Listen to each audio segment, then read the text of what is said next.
அனைவருக்கும் வணக்கங்க. இது பாருங்க, எங்க மாடி தோட்டத்துல இருக்கக்கூடிய கரும்புங்க.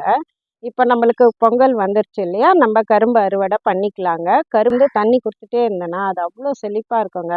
பொதுவா இந்த பொங்கலுக்கு நாங்க எப்பவுமேங்க கரும்போ, இல்ல மஞ்சள், இஞ்சி, வெற்றிலை, ஆ இது எதுவுமே நாங்க வாங்குனதே இல்லங்க. வாழை இலையிலேருந்து எல்லாமே எங்க மாடி தோட்டத்திலேயே கிடைச்சிடுதுங்க. தேங்காவும், தென்னை மரம் இருக்கிறனால கிடைக்குதுங்க. நாங்க எங்க வீட்ல இருக்க பொருள வச்சு மட்டும் தாங்க சூரியனுக்கு படைப்போங்க. அப்படி பார்த்தீங்கன்னா, அது பாருங்க கரும்பு எவ்வளோ நல்லா இருக்கு. இதுதாங்க கணு. இந்த கணுவ இவ்வளோ தூரம் வெட்டிடுங்க. வெட்டிட்டு இந்த கணு வந்து வெளியில தெரியிற மாரி நேரா நடாதீங்க. படுக்க வச்ச மாரி நடுங்க. ரொம்ப நல்லா வந்துருங்க. வருஷம் வருஷம் இதுலேருந்தே கரும்பு எடுத்துக்கலாங்க. நன்றி. விஜிஸ் கிரீன் பாரடைஸ் சேனல் சார்பாக அனைவருக்கும் இனிய பொங்கல் நல்வாழ்த்துக்கள்ங்க. மகிழ்ச்சியுடன் கொண்டாடுங்கள்.